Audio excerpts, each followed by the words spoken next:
Hi everybody, today's lesson is on horizontal parabolas. So yeah, we're on the inside of the notes packet, but if you'll go back to the first page, we have to fill out the horizontal chart, that side of that chart that we filled out the first page. Remember, we skipped all the horizontal stuff. So go back to your very first page of your packet. We're going to start by filling in the horizontal section here, and then we'll go back to the inside of the notes packet for a couple examples about horizontal parabolas. So let's start with our vertex. The vertex is still the same exact thing as the other side. It's h comma k, but what do you notice about up here in your formula? Because they're horizontal, what you have to remember is that everything is kind of flip-flopped. So actually this is your h, and you have to do the opposite for the k. So that's one thing that most people kind of forget or mess up, is that they always have their vertex backwards, and unfortunately if your vertex is backwards, that kind of means that a lot of your answers and your graphing and everything's going to be backwards as well. So since these are horizontal parabolas, the axis of symmetry is a horizontal line, and it's y equals whatever the y value of the vertex is, so y equals k for this one. And keeping in mind that everything is kind of the same for horizontal versus vertical, except they're all flip-flopped. Now, if the a value is greater than 0, that means your parabola opens to the right because it's horizontal. And if a is less than 0, that means it opens to the left. So kind of similar idea from up and down, versus since they're horizontal, it's going to be left and right this time. And the focus is still inside the parabola. The directrix is still outside the parabola, but since everything is horizontal now, our coordinate for our focus is going to be h plus or minus p comma k. And our directrix is going to be a vertical line, x equals, and it's still that h plus or minus p value. Just remember that the p value for the focus is inside the parabola and the directrix is outside the parabola. So again, that's probably not going to make that much sense, and I do not want you to have to memorize all of these boxes and formulas that we filled in. I want you to just look at the examples that we've done. So what I'm going to do now is flip into the inside of the parabola packet, and we're going to go to horizontal parabolas. So here we are on the inside of the notes packet, and what we're going to do is we're going to start by doing our vertex, and remember the vertex is h comma k, and remember that h is actually the number on the outside of the parabola, and the k is the 3. Remember, it's opposite of what's on the inside, so make sure that you don't get those flipped around.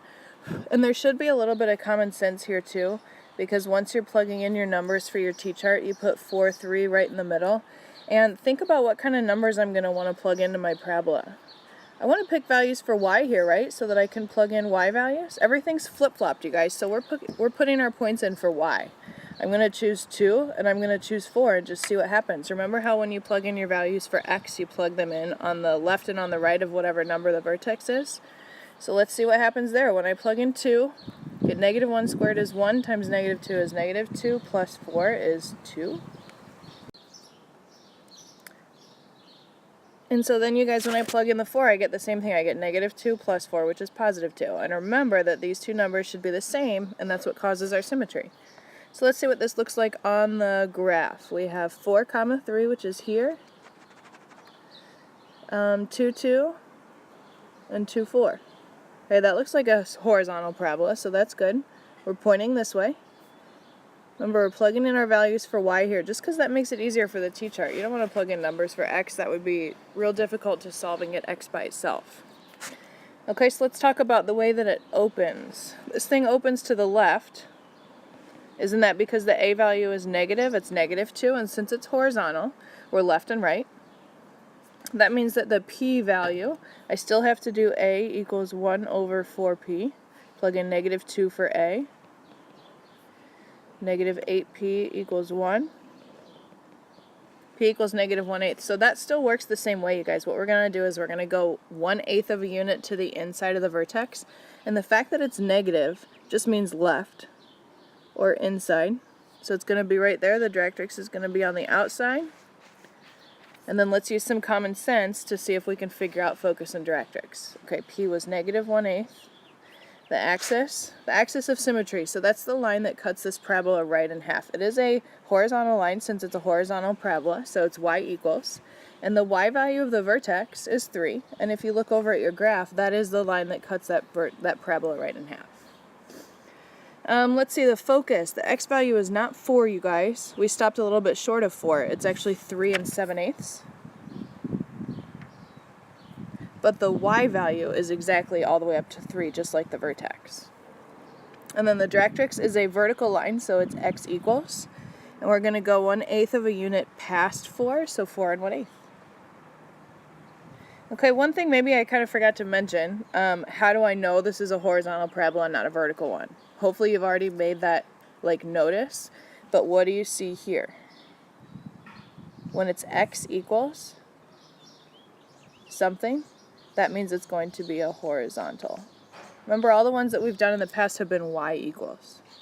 So that's your clue, and hopefully that kind of made sense, especially because we had to pick our t-chart values for y. But wanted to kind of point that out, that anytime you have x equals, it's going to be a horizontal parabola. Same thing for number 2 here. So just keep in mind, let's see, we've got to flip-flop our h and our k. Remember that h is the -2, and the k is the opposite of -1, which is 1. So that's going to be our vertex. And it's going to open, let's see, since the a value is positive, it's +1, that means it's going to open to the right. Everything's flip-flopped. It's kind of like, remember everything I taught you a couple days ago, and now flip-flop everything. I'm going to put -2, 1 right in the middle. And remember, we're plugging in our values for y, because everything's backwards, and we want to plug numbers into y so that we can crunch the x value. So I'll do 0 and 2. When I plug in 2, I get 1 squared, which is 1 minus 2 is -1. Should be the same thing for 0. Remember, we have symmetry here, and that's why I chose my t-chart values the way that I did. The a is just 1, and some of you might have this number crunch kind of figured out by now using the a equals 1/4p. Cross multiply, p equals 1/4. Alright, so now that we know what our p-value is, let's get this thing graphed and kind of take a look and see what it looks like. We've got -2, 1, -1, 0, and -1, 2. So yeah, this thing's pointing sideways, which is good. It's pointing to the right. That's because that a value is positive. So let's put that p value as 1/4. That means 1/4 of a unit on the inside is where the focus is, which is right here. And then 1/4 of a unit on the outside of the parabola is the line of directrix. And let's talk about the axis real quick. Just look at the graph and imagine slicing that parabola right in half. So it's going to be a horizontal line this time, since it is a horizontal parabola. And that y value of that line that would cut that right in half is 1, and that's the same as the y value of the vertex. And it'll always be that case. Okay, so the focus, let's use some common sense here. We didn't go all the way left to -2, we stopped 1/4 of a unit short, so the x value is -1 3/4. But the y value is the same as the vertex. We went up to 1, and that's that. The directrix is not exactly -2, it's 1/4 of a unit past -2. It is a vertical line, so it's x equals, and it's -2 1/4. Okay? So that's that for the parabolas. Let's write a couple equations here. And what we're going to do is I'm going to get a sketch kind of just like I did in class going. For this, we have a vertex at 2, 6. And apparently we have a focus, which is a new vocab word. JK, guys, typo. Sorry. 1, 2, 3, 4, 5, 6. Vertex. And then 2, 7 is the focus. Put a little F next to the focus. Okay, so what does this tell us? Pretty sure this is a review problem because we already did vertical parabolas, right? So that's good, but you got to know, just based on the sketch, that now you know how to do both. This is a vertical parabola. Okay, so pretty sure that I can do almost everything except the a value. Y equals, I need to know what a is, but I can plug in my vertex. It's going to be -2 squared plus 6. That's because the vertex is 2, 6. So only thing we need to do is figure out what the a value is. And what you can look at your graph and tell is that the focus is exactly 1 unit away, and it's up, so it's positive from the vertex. That means that my p is 1. So if I use a equals 1/4p, plug in 1 for p, that means my a is 1/4. Done. So that was a review problem. Don't forget how to do vertical stuff now that we've learned horizontal stuff. Okay, let's do a sketch of this second one. So we have a focus at -1, 4. 1, 2, 3, 4. focus, and a directrix at x equals 3. Remember, that's a vertical line. Okay?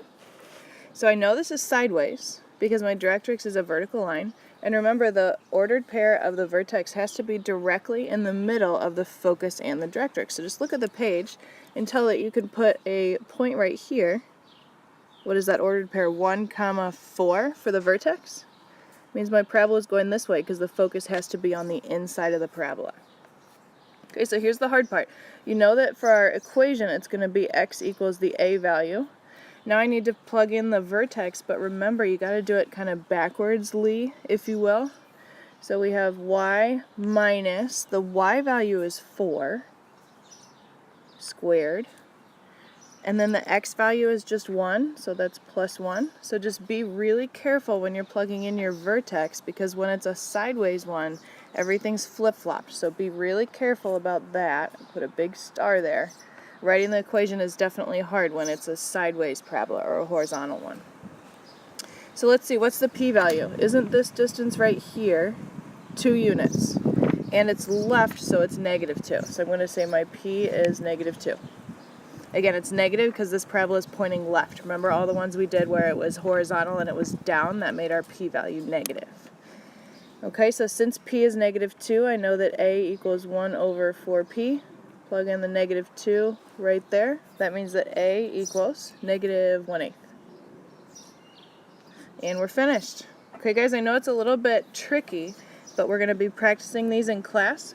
Make sure you've got all of your notes packet filled out, and we'll start working on the worksheet tomorrow, okay? Have a good night.